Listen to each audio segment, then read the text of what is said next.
യേശുവിൻ്റെ പീഡാനുഭവങ്ങൾ. An Catherine എമറിച്ചിൻ്റെ ദർശനങ്ങൾ. അധ്യായം 49. ഉത്ഥാനത്തിൻ്റെ തലേനാൾ. സാബത്ത് ദിനത്തിലെ സായാഹ്നം യോഹന്നാൻ ഭക്തസ്ത്രീകളുടെ അടുക്കിലേക്കെത്തി. അവരെ ആശ്വസിപ്പിക്കുന്നതിന് അവൻ പരിശ്രമിച്ചെങ്കിലും ആത്മദുഃഖം നിയന്ത്രിക്കാനാകാതെ അവിടെ നിന്നും പോയി. പത്രോസും വലിയ യാക്കോബും അവരെ സന്ദർശിച്ചു. അവർ പോയി കഴിഞ്ഞപ്പോൾ ഭക്തസ്ത്രീകൾ അവരുടെ മുറികളിലെത്തി വിലാപവസ്ത്രങ്ങൾ കൊണ്ട് തങ്ങളെ തന്നെ മറച്ച് ചാരം പൂശി പ്രാർത്ഥനയിലും ഉപവാസത്തിലും മുഴുകി. പരിശുദ്ധ മറിയം തുടർച്ചയായി പ്രാർത്ഥിച്ചുകൊണ്ടിരുന്നു. ആന്തരികമായ യേശുവിൽ മാത്രം അവളുടെ ദൃഷ്ടി കേന്ദ്രീകരിച്ചു. അവൻ ഒരിക്കൽ കൂടി കാണുവാനുള്ള അതിയായ ആഗ്രഹം സ്നേഹധനയായ അമ്മയിൽ ഉടലെടുത്തു. ആ സമയം ഒരു ദൈവദൂതൻ അവളുടെ അരികിൽ വന്ന് അവളെ ഉണർത്തി. നിക്കോദെമസിന്റെ ഭവന കവാടത്തിലേക്ക് പോകുന്നതിന് ക്ഷണിച്ചു. കാരണം കർത്താവ് വളരെ അടുത്ത് എത്തിയിരുന്നു. ദുഃഖസമുദ്രം മുഴുകിയ മറിയത്തിന്റെ ഹൃദയം ആഹ്ലാദിച്ചു.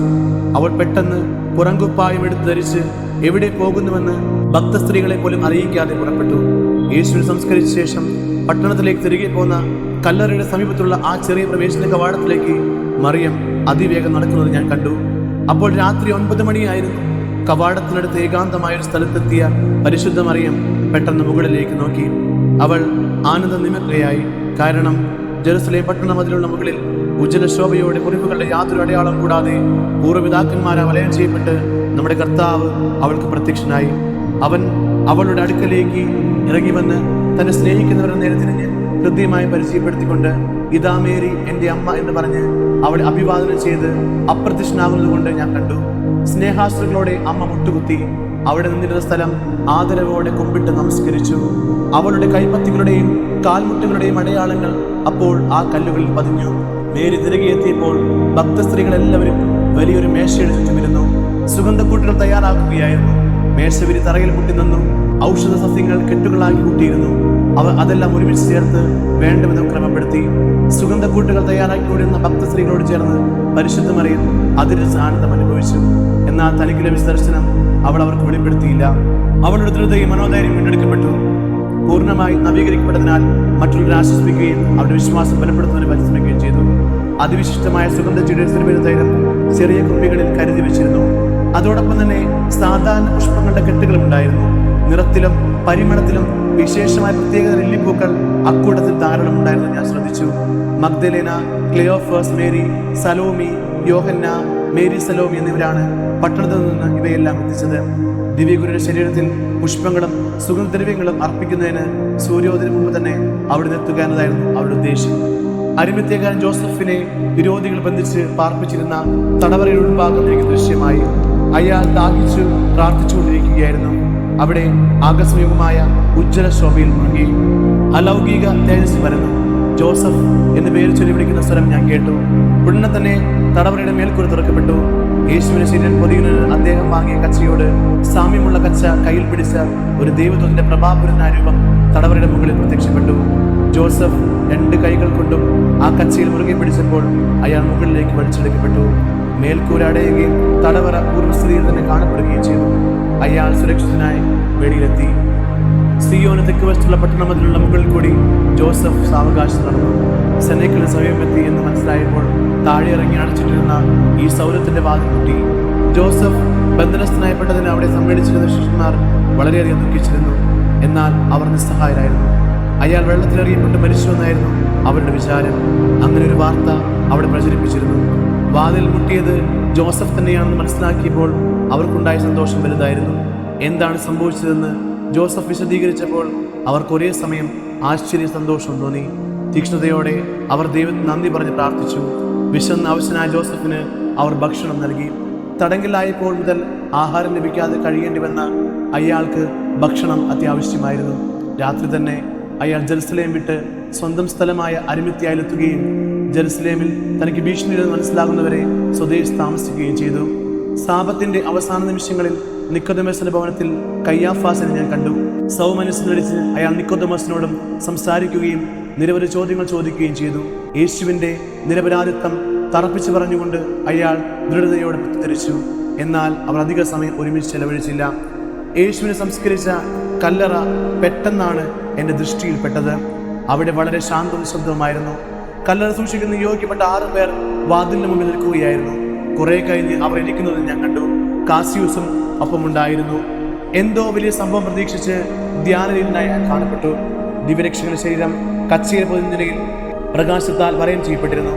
ആരാധനാഭാവത്തോടെ 2 മാലാഖമാർ, ഒരാൾ ശിരോഭാഗത്തും രണ്ടാമത്തെ ആൾ കാൽഭാഗത്തിനരികെ കാണപ്പെട്ടു. യേശുവിന്റെ ശരീരം കല്ലറയിൽ വെച്ച സമയം മുതൽ അവർ അവിടെ അതേ നിലയിൽ തന്നെ ആയിരുന്നു. ഈ മാലാഖമാർ പുരോഹിതരെ പോലെയാണ് വസ്ത്രധാരണം ചെയ്തിരുന്നത്. അവരിരുന്ന സ്ഥാനവും കൈകൾ പുരുഷാകൃതിയിൽ മാറിൽ വെച്ചിരുന്ന രീതിയും വാഗ്ദാന പേടകത്തെ ആവരണം ചെയ്തിരുന്ന കെരൂബുകളെ അനുസ്മരിപ്പിച്ചു. കല്ലറയിൽ കാവലിരുന്ന മാലാഖമാർ ചിറകുകളില്ലായിരുന്നു എന്ന് മാത്രം. ചരിത്രത്തിന്റെ വ്യത്യസ്ത ഘട്ടങ്ങളിൽ വാഗ്ദാന പേടകം കൈക്കൊണ്ട അവസ്ഥകളെ യേശുവിന്റെ കല്ലറ എന്നെ അനുസ്മരിപ്പിച്ചു. പരിശുദ്ധ കുർബാനയുടെ മുമ്പിൽ ആഴമായി ധ്യാനിച്ചിരുന്ന വ്യക്തിക്കുണ്ടാകുന്ന അതേ അനുഭവം തന്നെ ഈശോയുടെ കല്ലറയ്ക്ക് ചുറ്റും നിറഞ്ഞു നിന്ന പ്രകാശവും മാലാഖമാരുടെ സാന്നിധ്യവും കാസിയൂസും നൽകി. യേശുവിന്റെ ആത്മാവ് അവിടെ സ്വതന്ത്രരാക്കിയ പൂർവ്വപിതാക്കന്മാരാൽ അനുഗതനായി പാറയിൽ കൂടി ശവകുടീരത്തിൽ പ്രവേശിക്കുന്നത് ഞാൻ കണ്ടു. തന്റെ ശരീരത്തിലെ ഏറ്റവും മുറിവുകൾ മുഴുവൻ അവിടുന്ന് അവർ കാണിച്ചു കൊടുത്തു.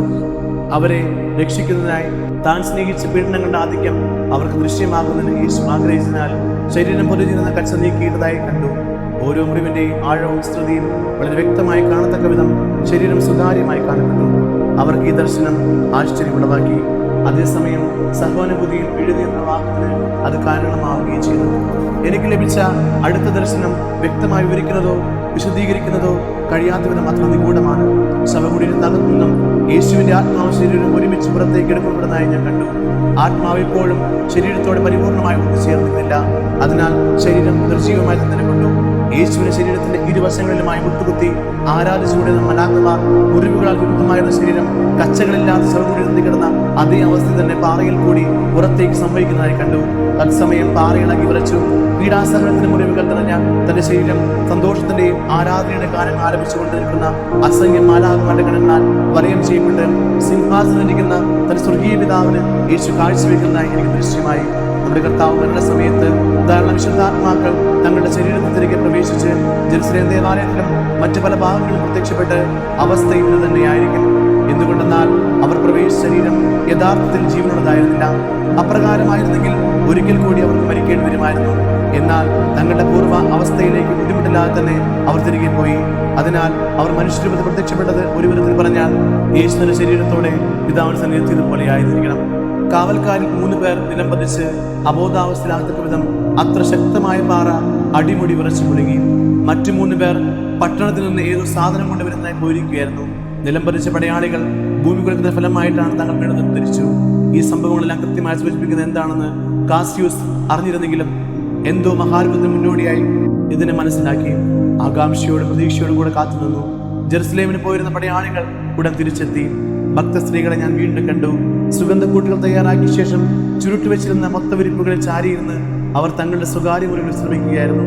യേശുവിന്റെ ശത്രുക്കൾ തോട്ടത്തിലേക്കുള്ള യാത്രയിൽ കണ്ടുമുട്ടിയേക്കാം എന്ന ഭയത്താൽ സൂര്യോദയത്തിന് മുമ്പ് തന്നെ ശവകുടീരത്തിൽ പോകുന്നത് അവർ ആഗ്രഹിച്ചു.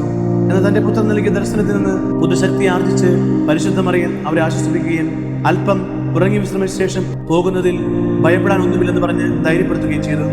എല്ലാവരും അവളുടെ നിർദ്ദേശം അനുസരിച്ച് ഉറങ്ങാൻ ശ്രമിച്ചു. രാത്രി 11 മണി. അദമ്യമായ സ്നേഹത്താൽ പ്രചോദിതനായ പരിശുദ്ധ മറിയം എഴുന്നേറ്റ് ചാരനിറത്തിലെ ഉടുപ്പ് ധരിച്ച് തനി അവിടെ ഇറങ്ങി തിരിച്ചു. അവളുടെ ഈ പ്രവൃത്തി കണ്ട് ഉത്കണ്ഠ തോന്നിയ ഞാൻ ഇപ്രകാരം പറഞ്ഞുപോയി. കഴിഞ്ഞ ദിവസങ്ങളിലെ കൊടുമ്പാദങ്ങളുടെ വേദനയും ഭയവും കൊണ്ട് തളർന്ന അമ്മ ഈ സമയം ഏകാകിനിയായി തെരുവിൽ കൂടി എങ്ങനെ നടക്കും? അതിന് കരുത്ത് എവിടെ നിന്ന് കിട്ടും? ആദ്യം കയ്യഫാസിന്റെ ഭവനത്തിലേക്കും അത് കഴിഞ്ഞ് അവളെ ദൂരസ്ഥിതിയിൽ പിലാത്തോസിന്റെ കൊട്ടാരത്തിലേക്കും മറിയം പോകുന്നത് ഞാൻ കണ്ടു. അവളുടെ പ്രിയപുത്രൻ ഭാര്യമേറെ കുരിശ് വഹിച്ചു നടന്നുപോയ സ്ഥലങ്ങളിൽ കൂടി അവൾ നടത്തിയ ആ ഏകാന്ത യാത്ര ഞാൻ ശ്രദ്ധിച്ചു. ലോകരക്ഷകൻ നിന്ദിനാക്കപ്പെടുകയും പരിഹസിക്കപ്പെടുകയും പ്രത്യേകം വിധം സഹിക്കുകയും മൃഗീയരായ ശത്രുക്കളാൽ ക്രൂരമായ മർദ്ദനം ഏൽക്കുകയും ചെയ്ത ഓരോ സ്ഥലത്തും അവൾ നിന്നു. യാത്രയിലുടനീളം എന്തോ അന്വേഷിച്ചു പോകുന്ന വ്യക്തിയെ പോലെ അവൾ കാണപ്പെട്ടു. പലപ്പോഴും അവൾ നിലം സ്പർശിക്കുമെന്ന് കുനിഞ്ഞ് തന്റെ പ്രിയപുത്രൻ രക്തം വീണ കല്ലുകളിൽ തൊട്ട് ചുംബിച്ചു. ഈ സമയം ദൈവം അവൾക്ക് പ്രത്യേക കൃപകളും വരങ്ങളും നൽകിയിരുന്നതിനാൽ അവിടുത്തെ സഹനം മൂലം പവിത്രമാക്കിയ സ്ഥലങ്ങൾ തിരിച്ചറിയപ്പെടുന്നതിന് അവൾക്ക് അല്പം പോലും ക്ലേശിക്കേണ്ടി വന്നില്ല. ആ തീർത്ഥയാത്രയിൽ ഞാൻ അവളോട് ചേരുകയും എന്റെ ദുർബലാവസ്ഥ അനുഭവിച്ച അത്രയും അവൾ അനുകരിക്കാൻ പരിശ്രമിക്കുകയും ചെയ്തു. നേരെ കാൽവരിയിലേക്ക് നീങ്ങി. എന്നാൽ അവിടെ എത്താറായപ്പോൾ അവൾ പെട്ടെന്ന് നിന്നു. ഈശോയുടെ മുമ്പിൽ നിൽക്കുന്നത് ഞാൻ കണ്ടു. ഒരു മാലാഖ മുമ്പിൽ നടന്നു. ശവകുടീരത്തിൽ ഞാൻ കണ്ട മാലാഖമാർ ഇരുവശങ്ങളിലും ഉണ്ടായിരുന്നു. അതുപോലെ അവിടുന്ന് വീണ്ടെടുത്ത 100 കണക്കിന് ആത്മാക്കളും അവിടുത്തെ അനുഗമിച്ചിരുന്നു. യേശുവിന്റെ ശരീരം അതീവ തേജസ്സുള്ളതും സുന്ദരവുമായിരുന്നു. അതിൽ നിന്ന് ശബ്ദം പുറപ്പെടുമെങ്കിലും ജീവനുള്ള ശരീരം പോലെ കാണപ്പെട്ടില്ല. പാതാളത്തിൽ നിർവഹിച്ച കാര്യങ്ങൾ എല്ലാം അവിടുന്ന് പരിശുദ്ധ മറിയത്തോട് വിശദീകരിക്കുന്നത് ഞാൻ കേട്ടു. മഹത്വീകരിക്കപ്പെട്ട ശരീരത്തോട് ഉയർത്തുമ്പോൾ വീണ്ടും പ്രത്യക്ഷപ്പെടുമെന്നും കാൽവരിയുടെ പാറയ്ക്കരികെ താൻ വീണ സ്ഥലത്ത് കാത്തു നിൽക്കണമെന്നും അവിടുന്ന് അവളോട് പറഞ്ഞു. രക്ഷകൻ പിന്നീട് ജെറുസലേമിലേക്ക് പോയി. പരിശുദ്ധ മറിയം വസ്ത്രം കൊണ്ട് ശിരസ് മൂടി അവിടുന്ന് പ്രത്യക്ഷനായ സ്ഥലത്ത് മുട്ടുകുത്തി. കുരിശിന്റെ വഴിയിൽ കൂടി നേരി നടത്തി തീർത്ഥാടനം 1 മണിക്കൂറിലധികമായി. അർദ്ധരാത്രി പിന്നിട്ട് കഴിഞ്ഞു. യേശുവിന്റെ അടുത്ത് വിശുദ്ധാത്മാക്കൾ ക്രമമനുസരിച്ച് കുരിശിന്റെ വഴിയിൽ കൂടി സഞ്ചരിക്കുന്നതും അവർക്ക് വേണ്ടി കഠിനമായ വേദന സഹിച്ച സ്ഥലങ്ങളിലുമെല്ലാം ഇന്ന് ധ്യാനിക്കുന്നതും ഞാൻ കണ്ടു. അവരുടെ സഹയാത്രികളായിരുന്ന മാലാഖമാർ യേശുവിന് ലഭിച്ച കഠിനമായ ചാട്ടവാറകളിലൂടെ തെളിച്ച് നഷ്ടപ്പെട്ട ഓരോ ചെറിയ മാംസകണികളും ശേഖരിച്ച് സൂക്ഷിച്ചു. കല്ലറയിൽ യേശുവിന്റെ പാവന ശരീരം നിവർത്തിക്കെടുത്തിയിരിക്കുന്നതായി പിന്നെയും ഞാൻ കണ്ടു. തങ്ങൾ ശേഖരിച്ച മാംസകഷ്ണങ്ങൾ വേണ്ട വിധത്തിൽ ശരീരത്തെ ചേർത്ത് വയ്ക്കുന്നതിൽ മാലാഖമാർ വ്യാപൃതരായി. ഇതിനാവശ്യമായ ദൈവിക സഹായം അവർക്ക് ലഭിച്ചു. അവിടുത്തെ ശരീരം കച്ചിയിൽ പൊതിഞ്ഞിരിക്കുന്നതും ഇരുവശങ്ങളിലും മാലാഖമാർ ആരാധിക്കുന്നതും ധ്യാനനിരതരായി കാണുന്നതുമായി കഴിഞ്ഞു. എന്നാൽ ഇവ മനുഷ്യബുദ്ധിക്ക് അതീതമാണ്. കാഴ്ചയിൽ വ്യക്തമായും പൂർണ്ണമായും മനസ്സിലാകുന്ന കാര്യങ്ങൾ പോലും മറ്റുള്ളവർക്ക് വിശദീകരിച്ചു കൊടുക്കുവാൻ ഞാൻ പരിശ്രമിക്കുമ്പോൾ അവ അവ്യക്തവും നിഗൂഢമായി അനുഭവപ്പെടുകയാണ്. കിഴക്ക് മങ്ങിയ പ്രകാശം പ്രത്യക്ഷപ്പെട്ടുടൻ മഗ്ദലന, ക്ലെയോഫാസിന്റെ ഭാര്യ യോഹന്ന, സലോമി എന്നിവർ പുറംകുപ്പായം ധരിച്ച് സെനക്കിൽ വിട്ടുപോകുന്നത് ഞാൻ കണ്ടു. അവർ സുഗന്ധക്കൂട്ടുകൾ കെട്ടുകളെടുത്തിരുന്നു.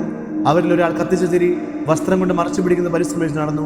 വിറയ്ക്കുന്ന പാദങ്ങളോടെ നിക്കോദെമസിന്റെ വീടിനു നേരെ അവർ വളരെ വേഗം മുന്നോട്ട് നീങ്ങുന്നത് ഞാൻ കണ്ടു.